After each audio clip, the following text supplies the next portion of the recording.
For far too long, shame has overshadowed the topic of sex, causing many to feel utterly lost when it comes to developing a biblical, healthy perspective on sexuality. You'll find that our Healthy Sexuality series consists of speakers and panelists and is formatted as family-style conversations where sincere responses are shared. In settings like these, we encourage all of our speakers and panelists to bring authenticity and honesty, and with that may come viewpoints or perspectives that Hope Church doesn't entirely share, and that's okay. We believe this content is fresh wisdom that is going to point you back to the Father's heart, bring clarity, and offer practical tools to walk in God's original design for sexuality. Ooh. Good evening. Good evening. Good evening. Good evening. How are you guys doing? Ready to talk about sex? All right. I actually feel, it's kind of funny, I feel more comfortable on this subject than I do a lot. Just working with youth for a little over a decade is just, you become very just familiar with all of the conversations. With everything that kids are going through. And I've just been so appreciative of just this time that we've been able to come together with the kickoff of Pastor Josh's message, which is phenomenal. And then these 3 weeks where we're diving in a little bit deeper. Have you been like getting some good stuff during these Wednesday nights? Yeah, like I just think of like with Jeremy in the first night, it was just so like we just looked to the Lord and we asked him to search like just the inner parts of us and to heal those things because, like that's important. And I think even it's a good preface to even talk about when we begin to go into parenting, that we need to come before the Lord and to pursue healing with our own sexuality. And not before, but just in the middle of our conversations with our kids as well. Like our healthy sexuality matters. And because that will ultimately, it will come out in the way in which we have conversations with our kids. Sexuality it's a very intricate and special topic. It really is. It is a place where like we can be fully known. It is a beautiful thing. God designed it underneath of the safety of the covenant of marriage. But then with that, on the other side of sexuality, it can be one of the most damaging things. It can be sometimes one of the most like cut the deepest wounds. It can hold some of the biggest strongholds and confusion and addictions that a person can face can be in the topic of sexuality, especially outside of the covenant and the safety of marriage. And let's make no mistake here that we are living and what we're talking about today, parenting, we are parenting in a hyper-sexualized culture. And it is not an understatement to say that this is one of the biggest upheavals of sexuality that this culture is facing. It is coming fast, and it is coming strong, and it is changing every day. Even the statistics of this is 93% of boys and 63% of girls will be exposed to pornography before the age of 18. Let me just read, 93% of boys. 63. It's not a question of if anymore, it's a question more of when. And most people don't know how to deal with that, let alone on a personal level, but let alone parenting and leading and raising a family. And I hope you hear my heart in this today, church. I'm not just up here making large, misguided strokes of this. But this is a real problem in our culture.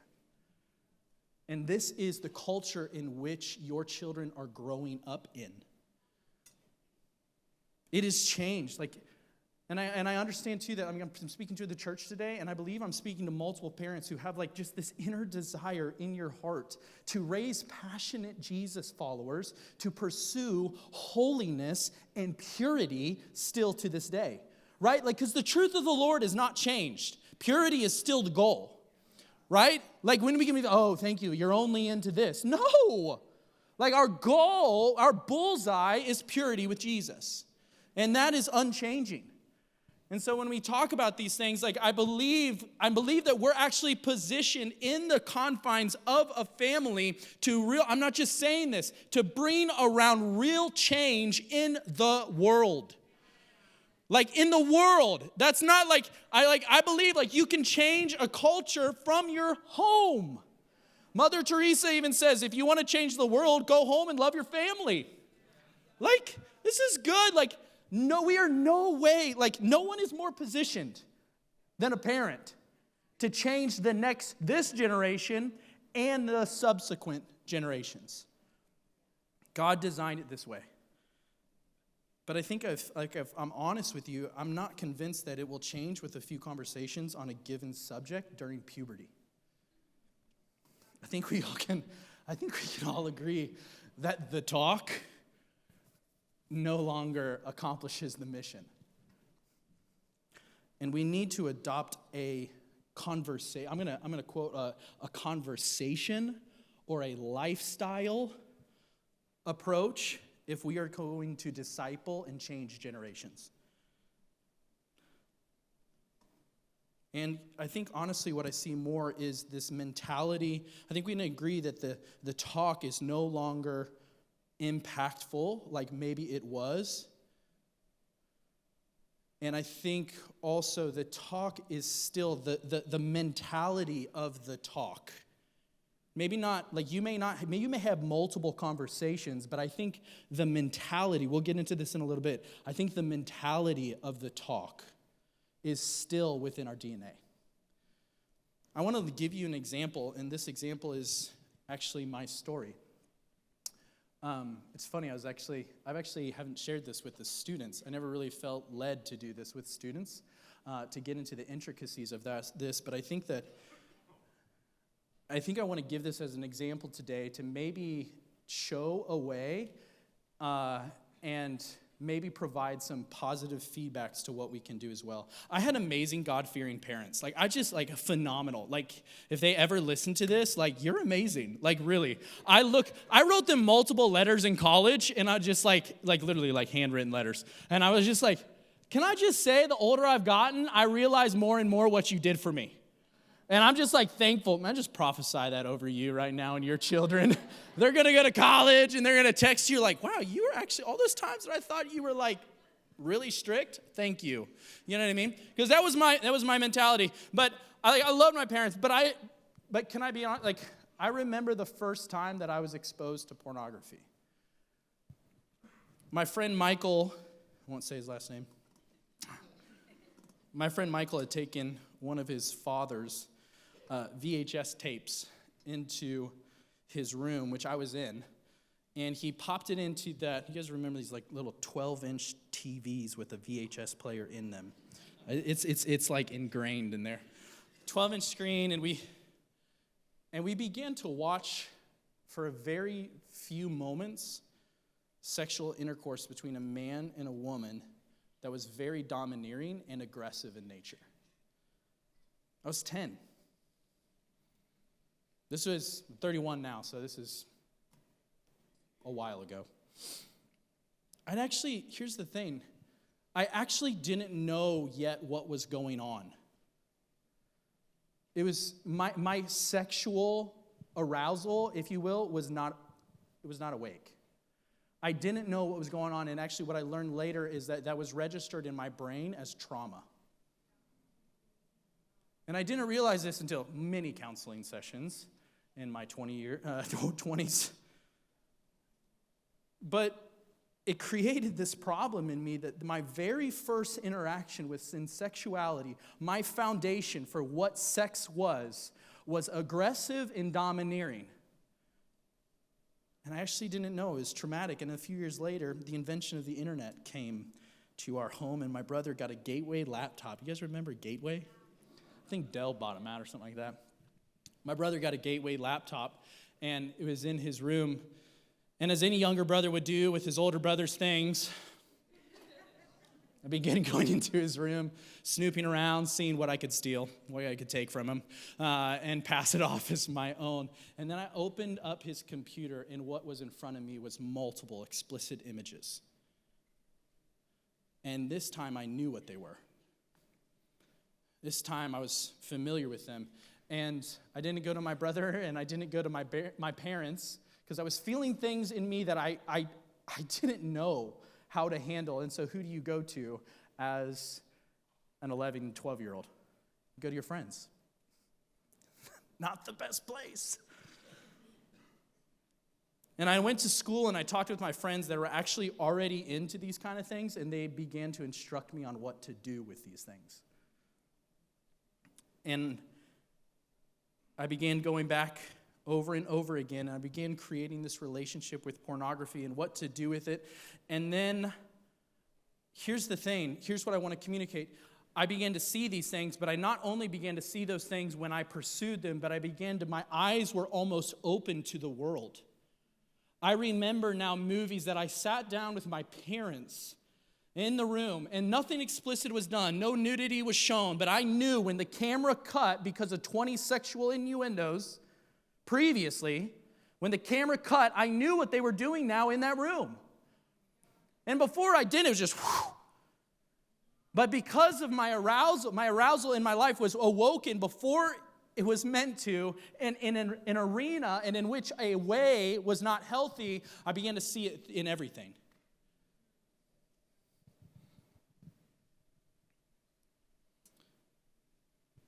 I distinctly remember my older brother getting into trouble when my parents found out that he was actually looking at these things. I remember my family was a very vocal family. Loud. You want to be heard? You better talk louder. I remember when he got into trouble, when he was looking at things, he got grounded, spanked, all the things. So here's what I learned right there in that moment. Here's two things that I learned. Don't tell mom and dad, and don't get caught. And here began this cycle of addiction and pornography and sexuality that drove me deeper into isolation. And so when my parents actually came to me and had a conversation when I was 14, I knew all of it. It was not like, have you seen this? I was like, no, absolutely not. I've never seen this before.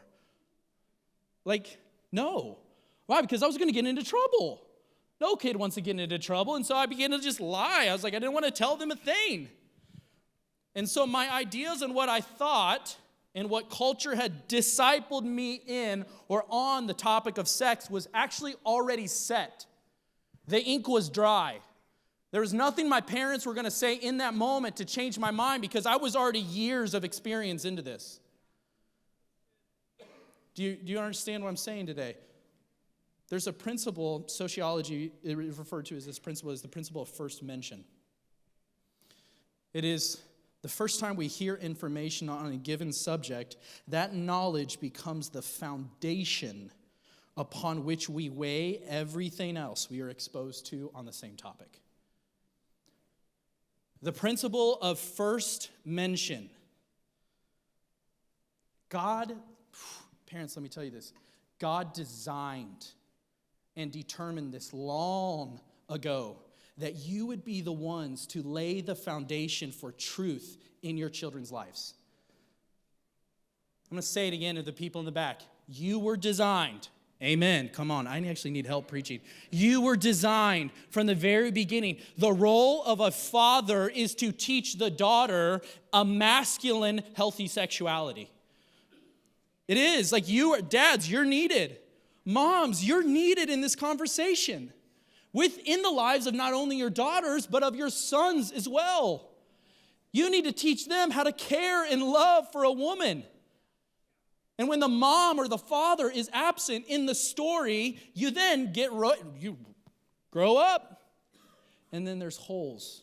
You begin to find out there's things that you never were actually discipled on. Church, we cannot be silent in any way about any topic now. That's a bold statement, I know. I'll say this. What we don't model and speak to, we don't disciple on. if you can take away one thing today, what you do not model or speak to as a parent, you are not discipling on, because the world will disciple your children. The world will actually seek your children out to disciple and teach them. They don't even have to go find it. Tonight, I'd like to separate two ideas and a motivation, honestly, behind these two ideas. And that is the first one I want to talk about is the talk mentality. I think we can agree that the talk is no longer applies or really hits the mark. But I think that the mentality of the talk maybe is still interwoven in our lives in the way in which we view parenting in a hypersexualized culture. Number one, the talk mentality is this. It is for you who don't even know what that is. It is the birds and the bees conversation. And you say it like that. It's the birds and the bees. I don't even know what that means. I don't even know. But everybody does know. You know what I mean? The talk mentality often pushes off the conversation until the last moment.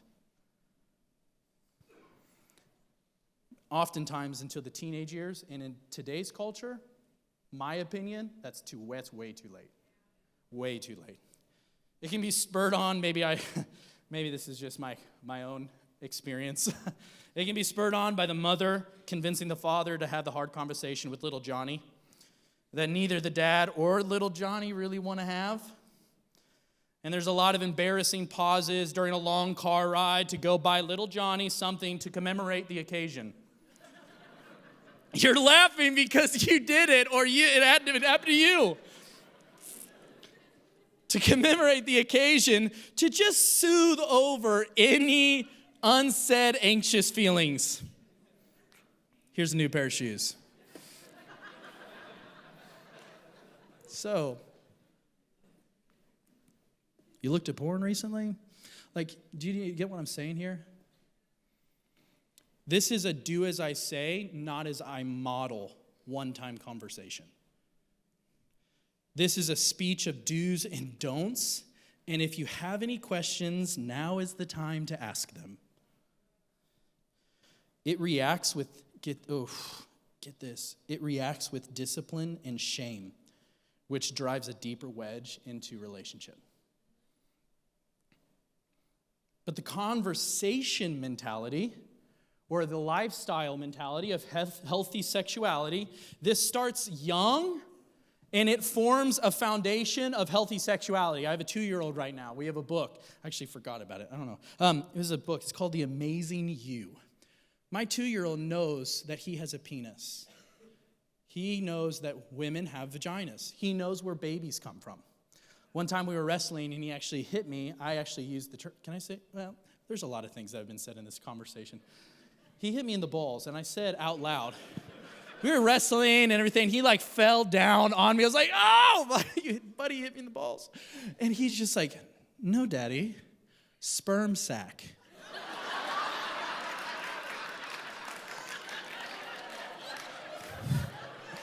That's not even in the book. But and so I say that because, listen, he gets it. He gets it in a, listen to this, sorry. He gets it. As a 2-year-old, he's saying these things out loud with zero shame.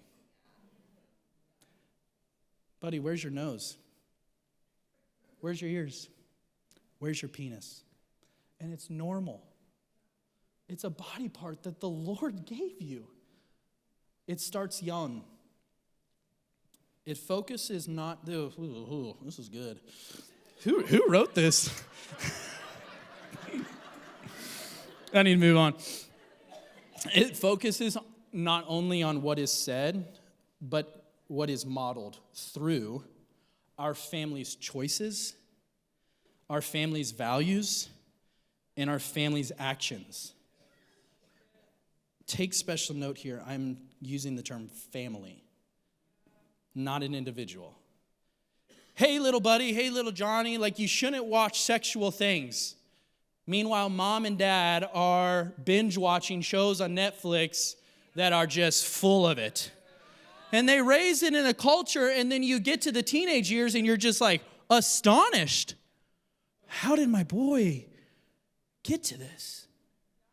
You have been modeling it. You guys just speak plainly? Like your family's choices, your values, it's no longer just communicate the right way and live a different lifestyle. Like it's caught then taught. This is just true. A conversation mentality has sexuality and purity as regular conversations with age-specific wisdom, okay? And it's actually sooner than you think, for me anyway. The conversation mentality, it insulates our kids from culture. It does not isolate them. Insulates them from culture, does not isolate them. Meaning we don't just give them a phone when they turn 12, open to the whole world, and you say good luck. We don't mindlessly allow our kids to watch whatever they want. We disciple our kids with media and technology. What you do not model or speak to, you do not disciple on. And so we're actually involved with what our kids are watching on YouTube. Yes, nudity is actually not allowed on YouTube, but you know how much sexual content is on YouTube that is not explicitly nudity? If nudity is the boundary line, we need to take 20 steps back and build some fences.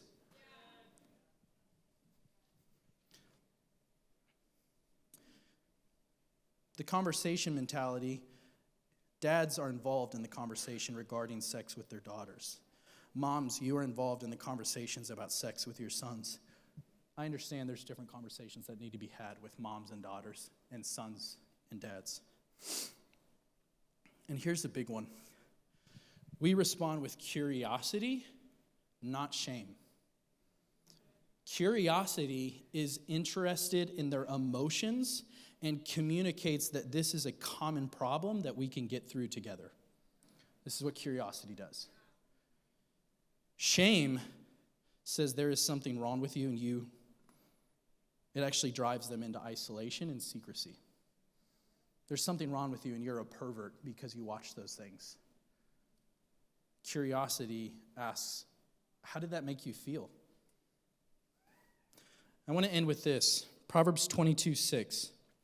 It's a common proverb. Train up a child in the way he should go. Even when he is old, he will not depart from it.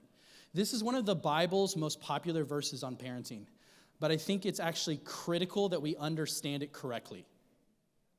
The intent of this verse is to point out how important it is to be strategic and intentional in parenting. Raising kids who are passionate about following Jesus into purity takes intentionality. You do not haphazardly fall into a life of purity. Parents, you need to know what kinds of adults you want to produce. And then you work yourself back. And then you decide from an early age, how do I get to that goal? You should do your best to discuss and, more importantly, model healthy sexuality. And I just want to give like a little bit of hope too. In the panel, you can guys go ahead and come up. No matter where you're at in this journey, it is not too late. Your voice still matters in your child's life. It does. What we don't model or speak to, we don't disciple on. Thanks, guys. That's good.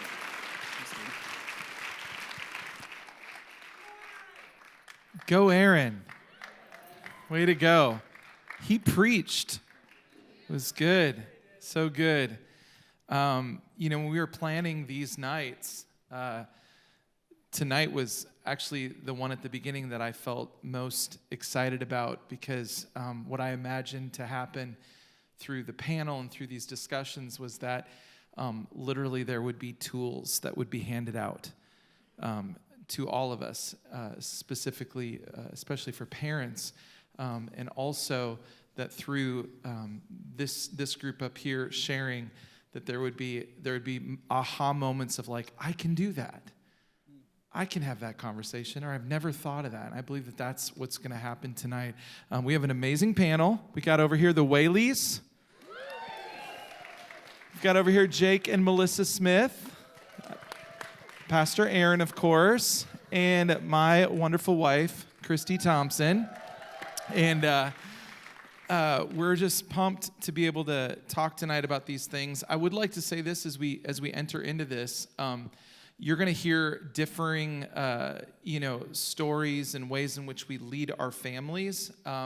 We're not here tonight to tell you that everybody's way is the only way.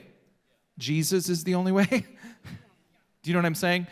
We're not here to be legalistic. I think what our heart is that we would want to share out of our own experiences some wisdom and help with some tools in navigating this, okay? So what the Whaleys do in their house may be a little different from what the Smiths do or the Thompsons do. It's going to definitely be different from what Aaron Edwards does. Just kidding. I love to make fun of Aaron. He's the best. So you guys have submitted a bunch of questions, and we're going to jump right into those tonight and be able to have a little time of prayer at the end. Here's a few questions. The first one is going to be this. I have 2 boys, age 3 and 2, and have been intentional not to use nicknames when talking about the male and female body parts. Aaron needed to hear that. Do you have suggestions to continue educating young children? And what ages do you begin to teach about sexuality? So we're going to all kind of chime in on these things tonight. I think some of us feel like we've got some clarity on some of them. But Jake, do you want to start on that one? Yeah, I think, this question really just brings back great memories. We've got 7 kids, and I think back to when they were younger, and I think that for the young parents with young children, when you are helping them just learn about parts of their body and you're kind of just calling the terms according to what they are, and you're removing like any kind of shame or any taboo about it, but you're just helping them develop appropriately, that's perfect. I think the next phase that you really begin moving into, and I would say a lot sooner than probably what you're thinking, is just beginning to start the conversation with them about how they're made, about even some very basic terms and ideas about sexuality. I remember just in my own story, my oldest 2 boys were 8 and 7, and we were really beginning to feel like, hey, we're going to need to begin having some type of discussion with them in an age-appropriate way. And so I kind of rounded them up, and we were going to Cracker Barrel for like a men's breakfast, that morning. And I wasn't viewing it like the talk, like I'm going to go give them the talk. I think I was just viewing it like I want to begin the conversation at this point, because I was kind of convinced of the fact that I wanted to have that first mention. I wanted us to begin to kind of start that conversation with them in a healthy way, so that then if they kind of spot something that's coming in that's different or fake or seems kind of not quite right, that they will have those early conversations to compare to. So we hop in, we're driving up Highway 65, and a great question that I would really suggest to you all is we actually knew somebody in our family, not our family, but a friend who was pregnant, and she was about to be delivering. And so I just kind of started by asking them about what do they think about her pregnancy, and how do you think that her baby got there? And it was just kind of, it started some good conversation that then even made the next questions and discussion at the table not near as awkward. And so that was like a really good initial way to get in. And I would say that it ended up not being near as awkward. It was kind of fun. And then for the weeks that followed, like they were completely fine to ask me, questions that would just come up. And so we've tried to continue that conversation over time, but just getting in earlier than you think. I would say, honestly, 7 or 8 years old, I think is probably a pretty good time to be getting in. Good. I was just going to add to that. We've had lots of funny conversations, so it can be fun. But a really practical question, too, that you can ask your littles that can just be part of your either daily check-in with them or your weekly. Like, we do this with all of our kids weekly. But depending on what your situation is and how much time you are with your kids or you aren't may determine how often you ask the question. But we like to ask, so for littles, you might just say, hey, is there anything you've heard today that you didn't understand? Or is there anything that you've seen today that made you feel yucky or that you didn't understand? That's good. And then we have that conversation with our older kids too. We are not like, hey, buddy, but we're like, hey, have you heard or seen anything this week that you're unsure about or that you just want to ask us about or that maybe you didn't quite understand, you would like some more explanation? And we've had everything. We've had, yeah, I actually heard this word the other day. I wasn't sure. I think it's a bad word. And so we're like, all right, just tell it to us. And, it's like, well, it's, and as a parent, I'll be really honest. Inside, I'm always sick. I'm always like, oh, please don't let it be. Oh, yep, it's that. Okay, awesome. But so internally, I'm like in turmoil. But I try to have like a brave face. And I'm like, oh my goodness, that's so awesome. I'm so glad you asked that. And we say that all the time. Like our kids are like, oh, that's kind of our pat answer. Basically, I'm so glad. lie to your children. Exactly, I'm promoting lying. I'm so glad you asked. Hey, tell me where you heard that. Or hey, tell me Pastor where you Aaron. saw that. Pastor Aaron. I'm like, okay, again, I'm going to have to talk to you. Yeah. But that's a question I would really encourage that just to be part of your daily check-in with them when you're putting them to bed or as you're driving home from school or once a week. Just like prioritize that because it opens the door for conversation. I just have to add one thing. So I love that. I love it. And I think one of the biggest things that I took away from what you guys were saying was the value of being in a relationship with your child. So not having a relationship and then all of a sudden being like, hey, I know neither of us are ready for this, but and so when you're in a relationship, we try to take our kids out like on a kid date, if you will, once a month. And it's in those moments where all of a sudden you start hearing things that you didn't know about and you're like, whoa. And so whether it's a weekly convo or creating space every month, and when you have that trust, and something that Melissa said was beautiful, it's the response, because no matter who you're talking to, whether it's a friend, a coworker, a boss, a spouse, a kid, you want to be able to trust that their response is going to be a good one, because we all want to be comfortable, right? So there's like this self-preservation mechanism. And if we can't fully trust what that response will be, we don't want to be honest. And so for our kids, I want my kids to feel that they can trust me with the deep stuff, and not rely on their buddy that has like a half-truth to try to inform whatever that kid is going through. And so I love what you said.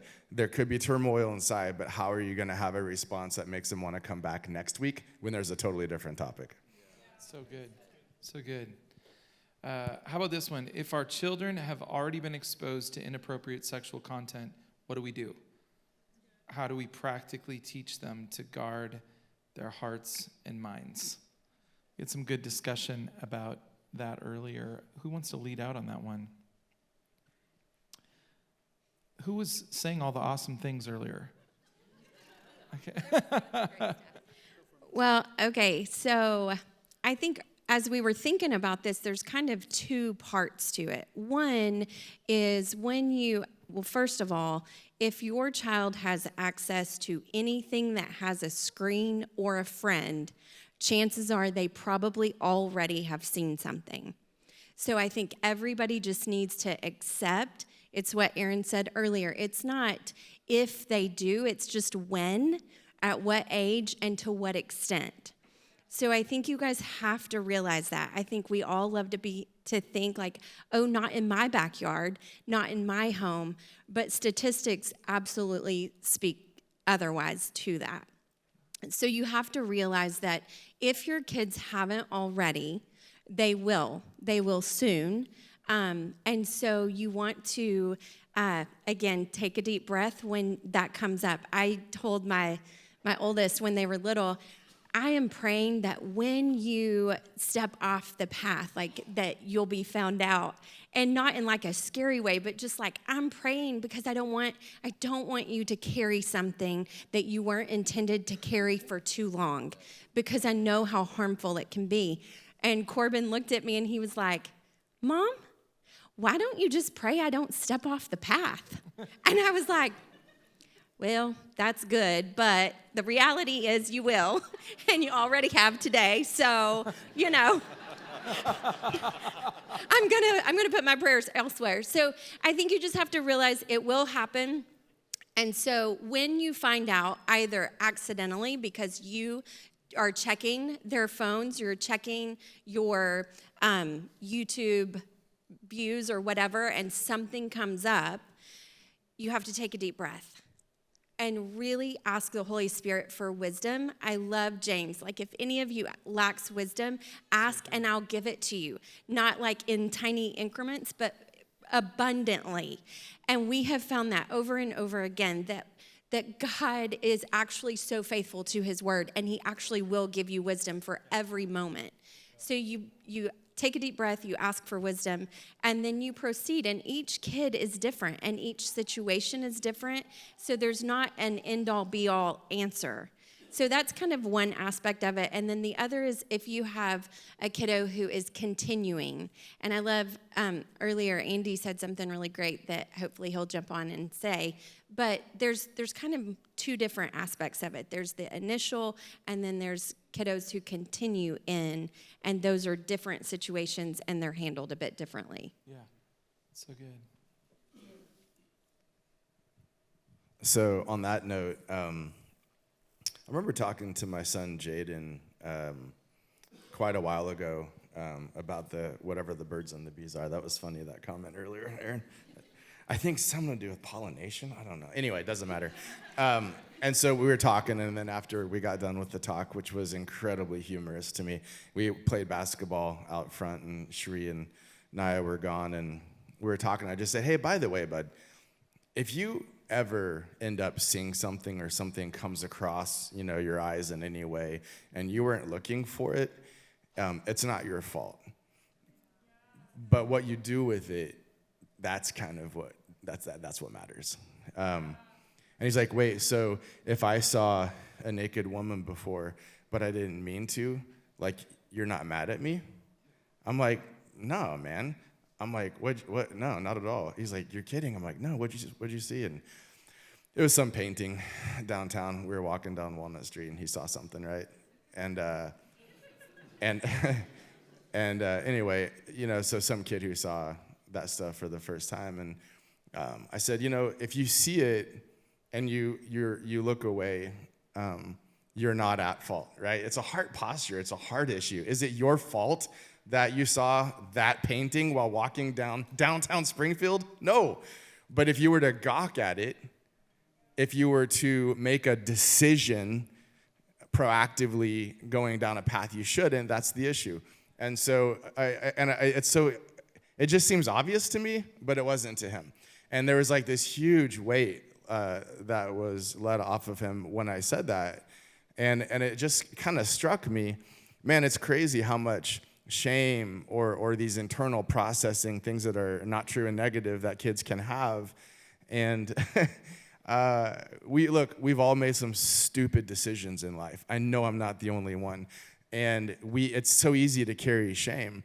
And it just hit me that it's so important for us to be able to speak truth, be honest, and make sure that our kids are not carrying crap into their adult life that will have all these ripple effects that come from unnecessary shame. Andy, that's so good. I think that's one of the primary roles as a parent that we do is we keep our children free from shame. And we do that by the way we set up all of these things, by the way we respond. I love that, like, take a breath. Like, our reactions, our responses, even if you have to, change your facial expressions so that your kid sees that you're calm and that you love them and that you're open to them. I think that's a huge thing. Would you agree? Yeah, in pastoring, I mean, what we see so much is people just bound in shame, and I believe that as parents, we can teach them how to not walk in shame from a young age, so that when they mess up, they enter into repentance, they turn from it, but they don't live in shame and turn away from the Lord, but they actually turn to Him in that moment. And when they can turn to us and be honest, it will help them walk with the Lord in that. Can I say one more thing? I'm so sorry. I think I just want to say too, like, even in listening to this, I think as parents, we can start to be like, oh my goodness, I did not respond well in that situation. Oh my word, I'm setting my kid up for like this life of shame. And then we can be exactly like what Andy's saying. We can be the person bound up in shame. And so I think the beautiful thing about God is His grace is sufficient, and it's enough to cover my mistakes and to cover my facial expressions that absolutely communicate what I'm thinking inside, and I can come back and I can be like, I'm so sorry. I didn't handle that well, and it's not because I'm mad at you. I'm just so sad. And we get to model, like what Aaron said, we get to model authenticity. Yeah. We get to model what it looks like to own. Like, wow, I messed up. I didn't respond well in that moment.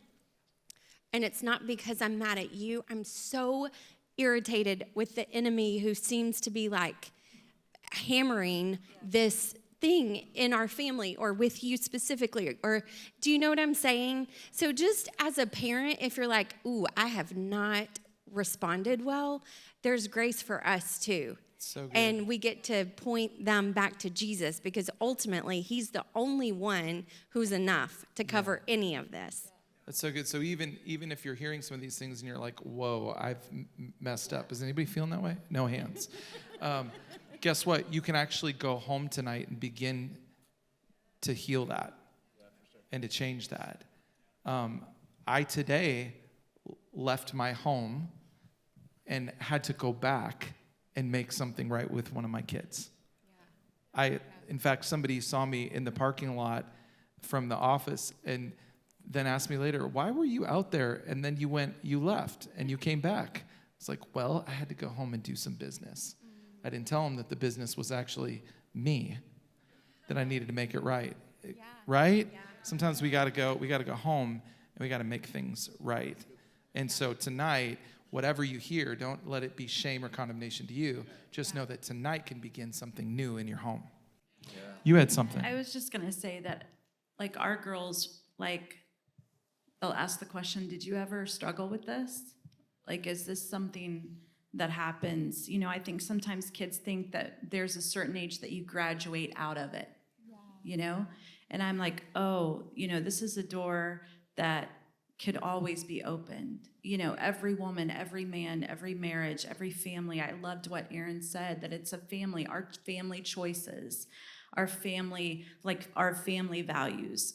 We are unified in that. And so even being vulnerable and sharing, I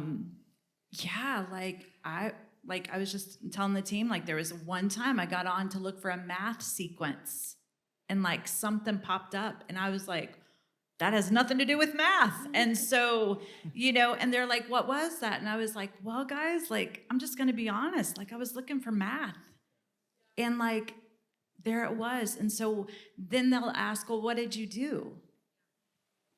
And so I was like, well, I have to continually shut the door. Your dad, me, we get texts that say, hey, for a good time, tap on this for a picture, whatever it is. We're like, every day we shut the door, every day. So not just for you, but us.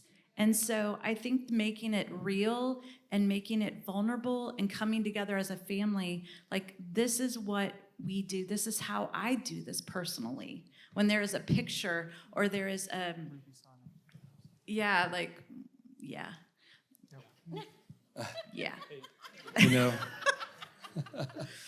Or like one of my kids was like today, because we were talking that we were going to speak, and so our kids were like, we want to be in there, and I was like, I love that.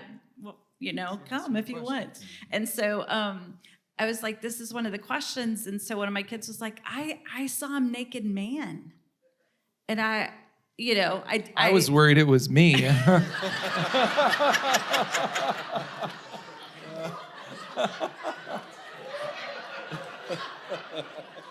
It wasn't. I'm sorry. Anyway, I had the face of like, really, when? And she was like, oh, well, it was at the museum. It was David, the statue of David, and I'm like, oh, that's different. That is back in the day. And I explained like what it was to what it is now. Like it opens these conversations of like, where the enemy is like, keep it a secret. Yeah. I'm like, just tell me what it is. Like, I'm going to expose what he wants me to keep secret. So good. Like, no, like, tell me, oh, that's what this is, sis. Like, does that make sense? So we have this family dialogue that we have. So It's so good. Yeah, one thing I just wanted to share too is, parents you guys love your kids. And there's a lot of ways that we show our kids that we love them. Showing up to watch games or giving good gifts to them or just being present with them. I would say that like helping our kids navigate this hypersexual culture that we're in and helping them to really protect and guard their hearts and minds in this kind of atmosphere, this is a great way to show your kids you love them. And I think that as dads, one way that we can help in that, practically view yourself as a coach. Like you are a coach in your family, and you've got kids who are growing up, and you've got to teach them some things. And if you think about it in your mind, most people who played any kind of sports in their life, they can think back and they maybe remember a great coach that really impacted them. And there were certain qualities that they had and ways that they spoke to them and encouraged them that still sticks with you today. And if you think back to that kind of coach, I would encourage you to also think about your role as dad of being like that to your kids. And so practically when it comes to like this area of like pornography and hypersexuality that is all in our culture, I try to help them develop like a good defense and offense as well.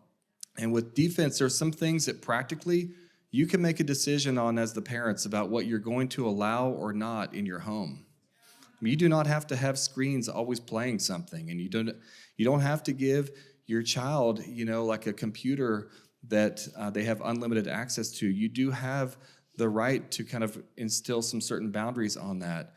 But, it's not all just about like sin avoidance. It's not all about like just a strong defense, but I think we also get to disciple and to teach them about how to pursue purity, how to guard their hearts and their minds, how to really develop a relationship with the Lord and see him as better than this fake thing that keeps on coming and trying to get them to click on it.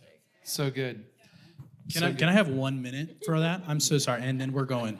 I just because I'm just playing through a lot of the conversations I've had within youth ministry, and I'm just, who has already been exposed to these things, how do we teach them to guard their hearts? Well, I think what I've found is like, my theory is like, I think around sophomore year of high school, your child's faith becomes their own.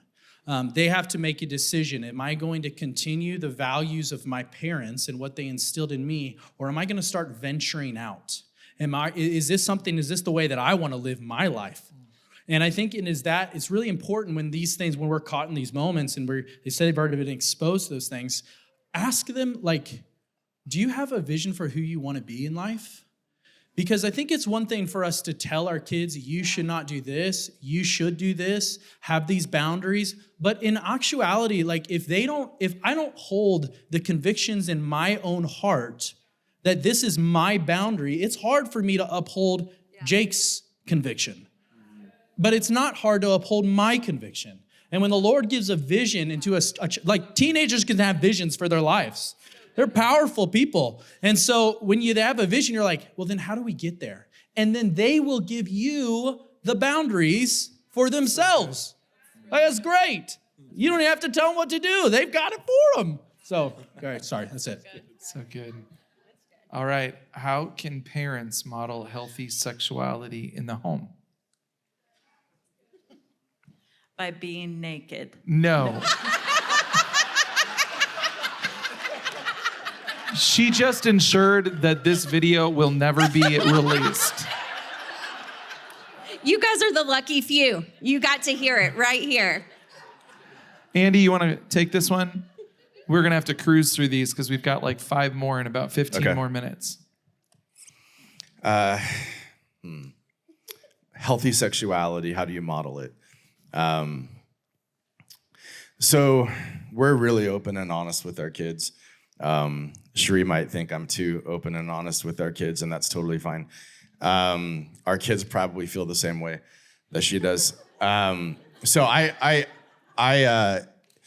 think there's a lot of people my age that there was a whole generation of our parents that weren't really super open, and if they were, they're in the vast minority. And so I'm not singling any single person out, but a lot of us, and I just know this, I have a lot of friends my age, it's a similar story, that a lot of us maybe were thrown a book, or it was like a micro conversation and it was never followed up, or just nothing at all. And so I think maybe I'm in the camp of let's go 180 degrees the opposite direction. And that's not always healthy either, but my poor daughter, but I won't go down that road.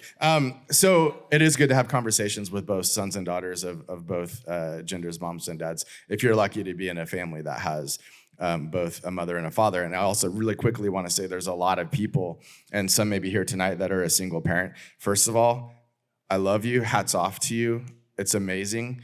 And a lot of what we're saying, with everything, really, it's still valid. And so I just wanted to recognize that, because that's incredibly tough, and hats off to you for doing that. And so when we're talking about modeling healthy sexuality, it is 100% okay for your kids to know that you love the one you committed to your life to, 100%. And so I'm tired of seeing, I'm like really passionate about this. I'm really tired of seeing adults get divorced who try to act on the facade like they have everything together, and it's decay on the inside, and they're not honest. I'm so freaking tired of people who look like they have it all together, and maybe those kids were lucky because they never got to see PDA with their parents, and maybe everything's cool, and oh crap, mom and dad got a divorce. We've had so many people around us that was the case. I'm like, where I'm like, that's not healthy. And so it's okay for your kid to see that you love and are passionate for the one that you're with. I want my girls to know that Christy and I aren't just partners. And I want them to see something that they're going to look for in their marriage. And so, kissing Christy in front of my girls is important, grabbing her hand. I don't do what Andy said all the time,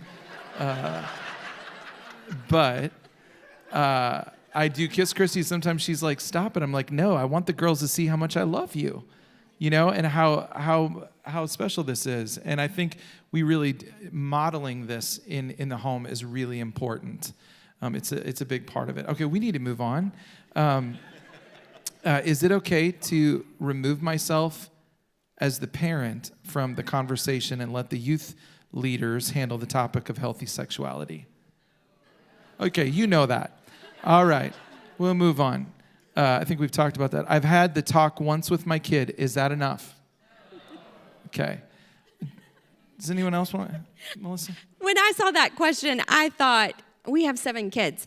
Is there anything that I have taught my kids that a one and done approach works? Like anything? I mean, I'm having like serious conversations with them on Friday, and then I see them doing it on Monday, and I'm like, are you joking? We just talked about this. So this topic is not a one and done. It's a conversation. Yeah. I'd also say this, and I think this applies really to everything. When you are present to your child, you're going to know when and how many times things need to be said. And I think when you're present to the Lord, all the more you're hearing from him. And you're going to have a sense of like, we need to talk about this. We need to speak to this, right? Have you ever prayed for your kid and heard from the Lord on some of the things that needed to be said? You know, my kids in my house sometimes are like, oh, Mom heard from the Lord again, you know, about whatever, you know, whether it's this or something else. But I think as there isn't a formula for a lot of this. I think it's as we're present to them and present to the Lord, we're going to hear and know what to say and do. So here's the next one. How do we as parents prepare our kids when they start asking about dating? What signs do we look for to know that they are ready? Any tips on setting up healthy dating boundaries? Who wants to start this?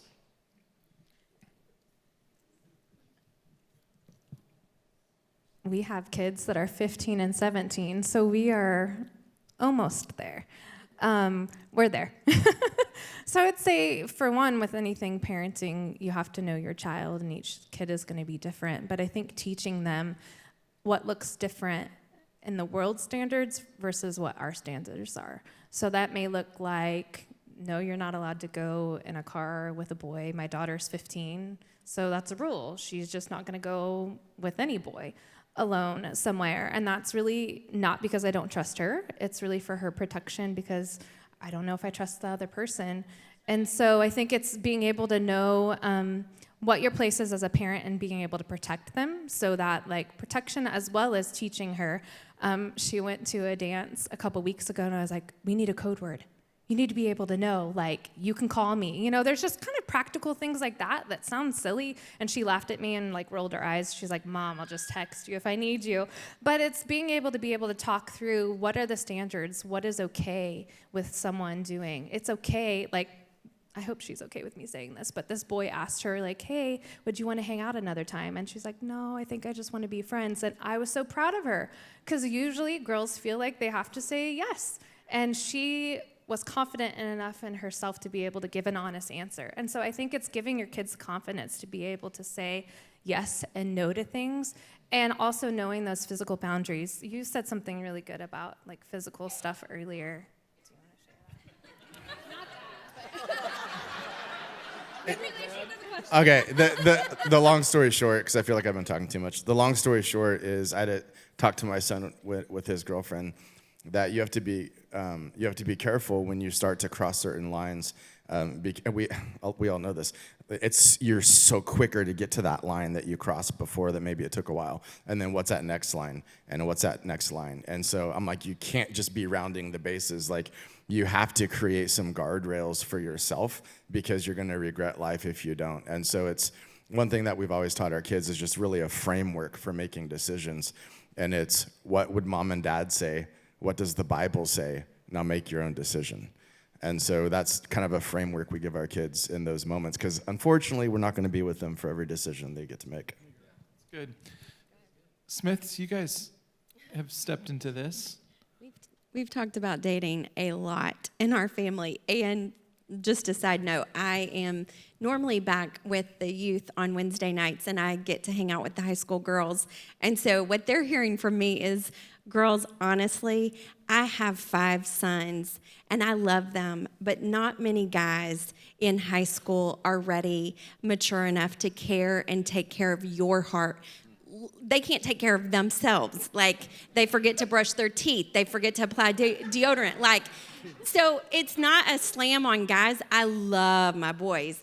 But the reality is, in high school, so much about dating is about yourself. It's about you. It's about how you feel with this person. It's about the status of having a person. A lot of it is very selfish. And so I probably fall in the camp that I'm not a huge fan of dating in high school, because I don't see a lot of good fruit from it, to be honest. And that's just, this is where we may diverge, and that's awesome and great.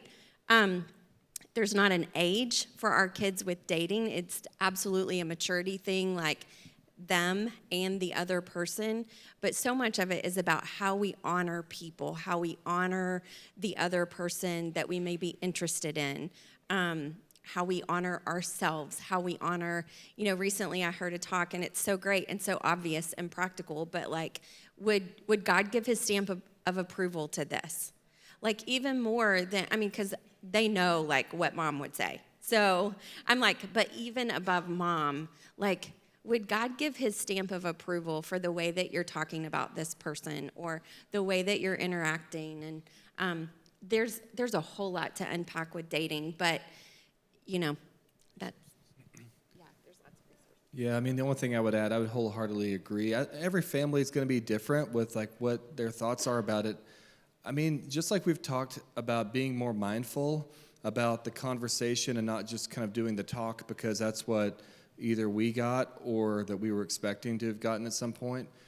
I think even when it comes to dating, and we look back to our own experience about how we were at 14 or 15 or 16, and just because maybe we dated a lot, I don't know that that just means you have to repeat that, with your own children.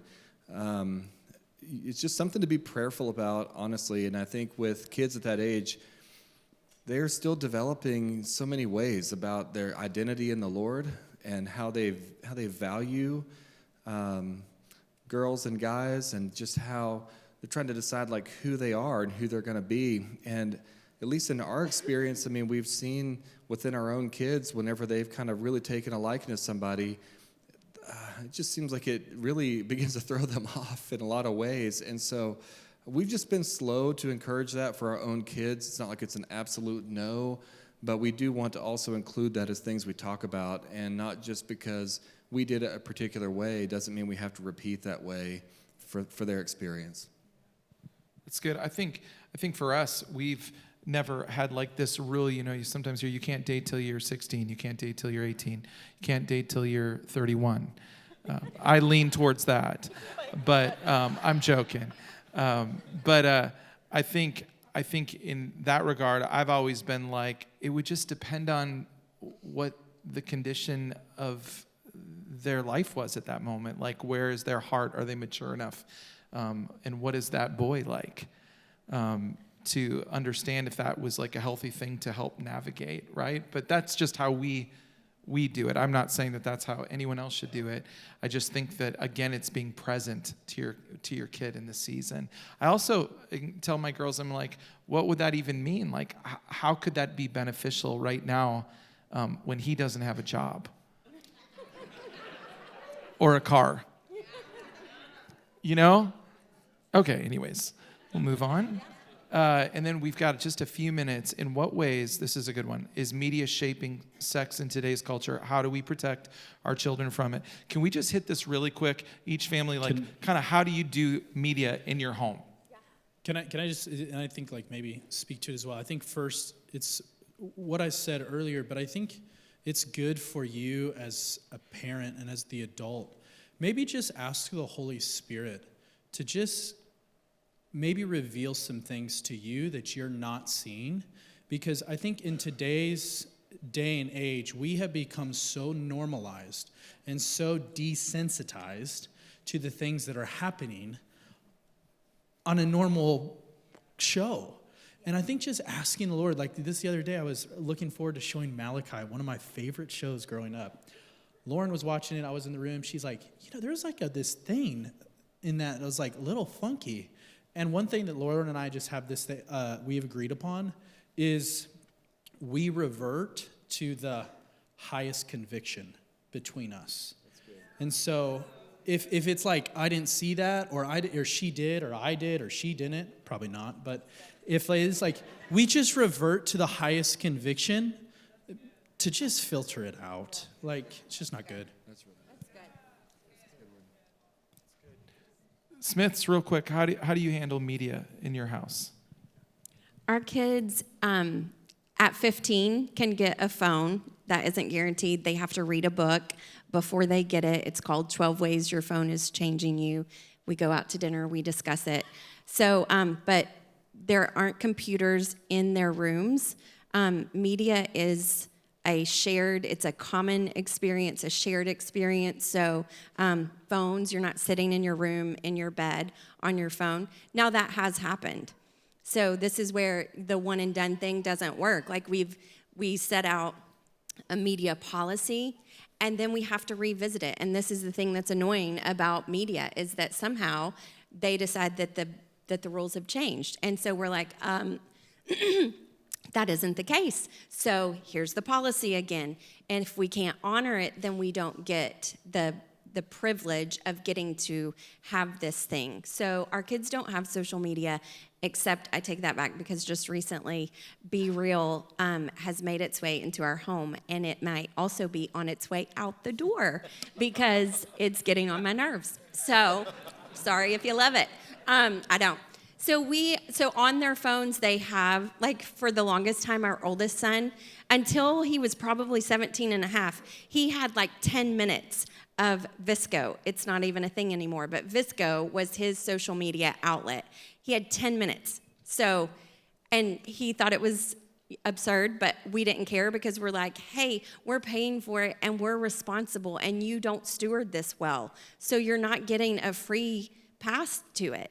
So just as parents, remember, you actually have God-given authority to make decisions for your family about what you will choose to let into your home and what you choose to say no thank you to.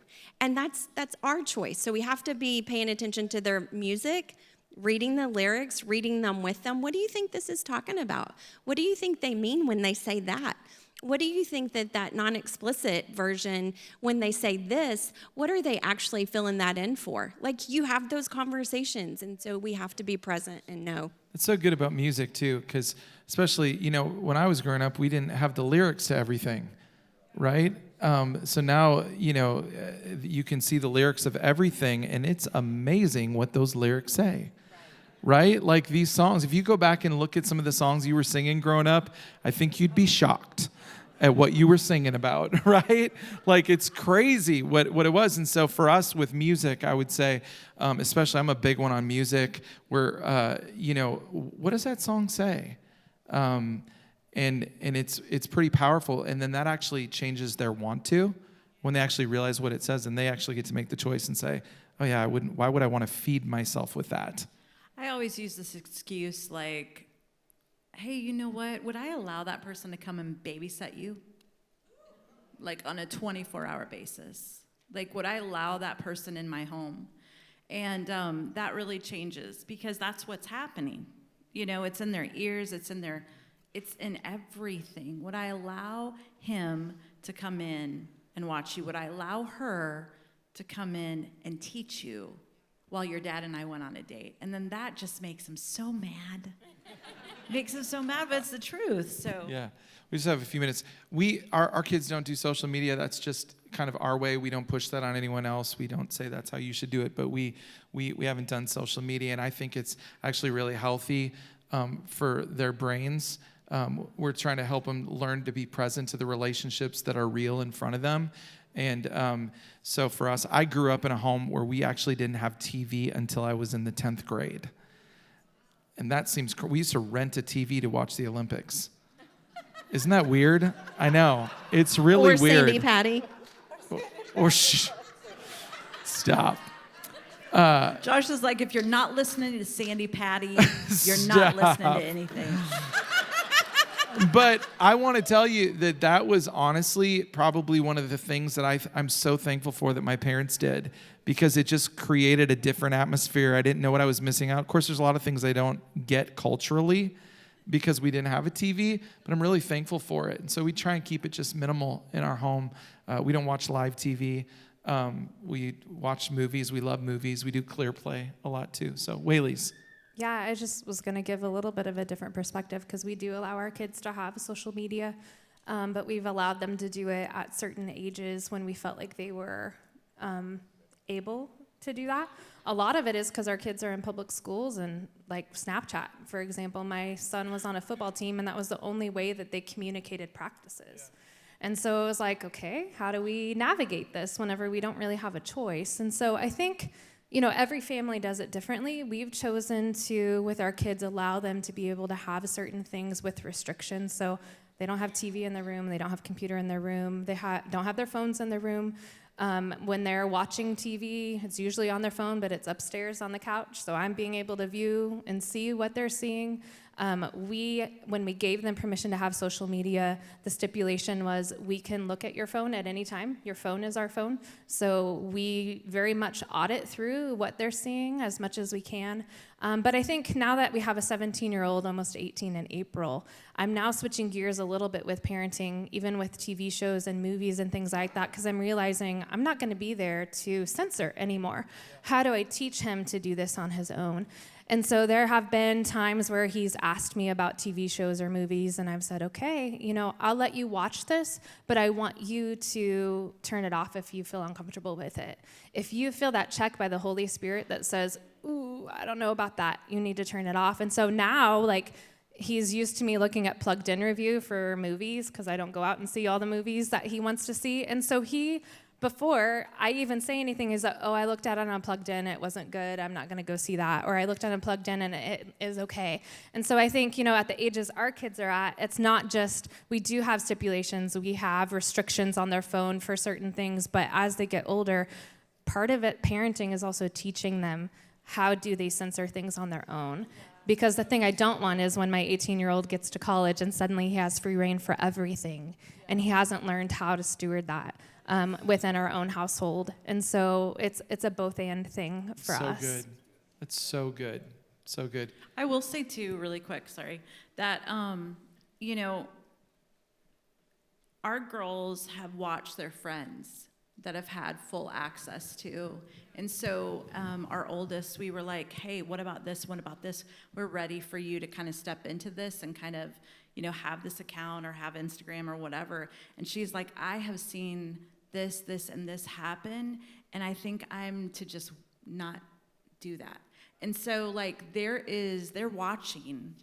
So not just us, but they're watching their friends too, and what it's doing, and how pulled they are, and how, so I think not just with us, but with whoever they're around too, is helping them make those decisions. And so I just wanted to add that.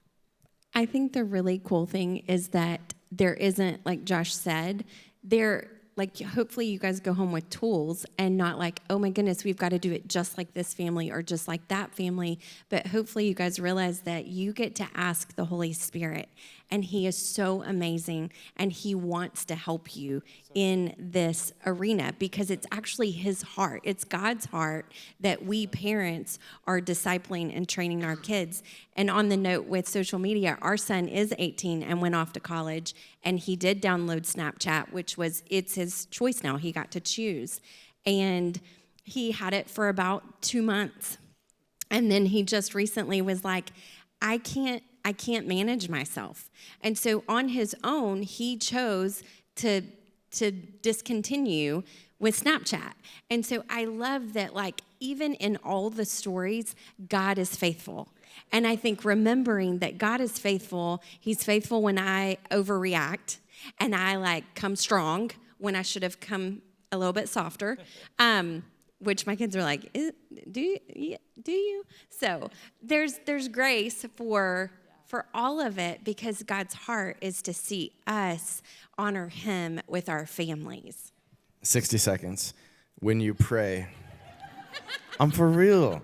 When you pray and you ask the Holy Spirit to guide you as a parent, don't be surprised in the middle of the night when you wake up and you all of a sudden have a feeling, and you go to your kid or you go to a phone and they're like, how did you know? Don't be surprised. That's for real. I grew up with a prophetic mom. It's not cool.